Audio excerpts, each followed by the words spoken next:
ગુજરાત પ્રદેશ Bharatiya Janata party દ્વારા સંગઠન પર્વ અંતર્ગત વિવિધ જિલ્લા અને શહેરના પ્રમુખોની વરણી કરવામાં આવી રહી છે, જે અંતર્ગત આજરોજ ભરૂચ જિલ્લા ભાજપના નવા પ્રમુખના નામની જાહેરાત કરવામાં આવી હતી। ભરૂચના આત્મીય હોલ ખાતે મળેલી સંકલનની બેઠકમાં પ્રદેશ ભાજપના ઉપાધ્યક્ષ મહેન્દ્ર પટેલ દ્વારા ભરૂચ જિલ્લા ભાજપના નવા પ્રમુખ તરીકે પ્રકાશ મોદીના નામની જાહેરાત કરવામાં આવી હતી। પ્રકાશ મોદીના નામની જાહેરાત થતાં જ શુભેચ્છકોએ તેમને અભિનંદન પાઠવ્યા હતા।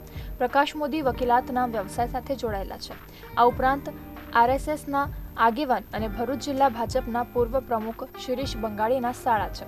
શિરીષ બંગાળી પર ડી ગેંગે હુમલો કરતા તેમનું મોત નીપજ્યું હતું। ડી ગેંગ દ્વારા જાહેર કરાયેલ હિટલિસ્ટમાં પ્રકાશ મોદીનું નામ પણ હતું।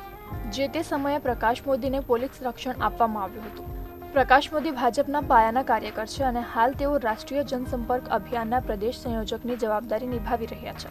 પ્રકાશ મોદી વડાપ્રધાન નરેન્દ્ર મોદી જેવા દેખાવના કારણે ભરૂચમાં જાણીતો ચહેરો છે।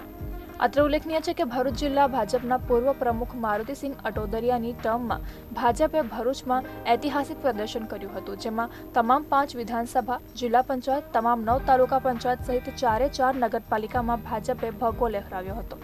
ત્યારે નવયુક્તિ પ્રમુખ પ્રકાશ મોદી પર આ પ્રદર્શન જાળવી રાખવાનો પડકાર રહેશે।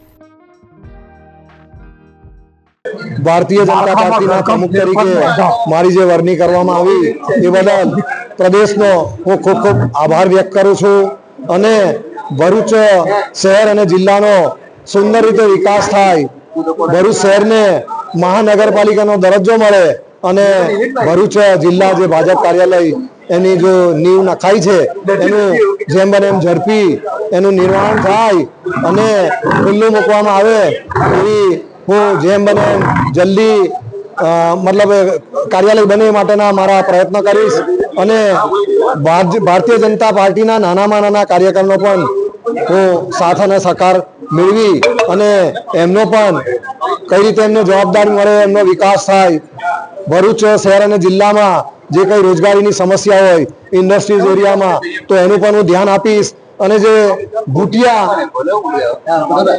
ડમી જે અંદર ઘૂસેલા હોય, ધારો કે જે તે ગામમાંથી સર્ટિફિકેટ આપી દીધા હોય કે અમારા ગામનો છે પરંતુ રેશન કાર્ડમાં નામ નથી, તો એની પણ પૂરતી તપાસ કરાવડાવી અને ભરૂચ જિલ્લામાં સ્થાનિક લોકોને રોજગારી મળે, બેરોજગારી દૂર થાય એના પણ હું પ્રયત્ન કરીશ।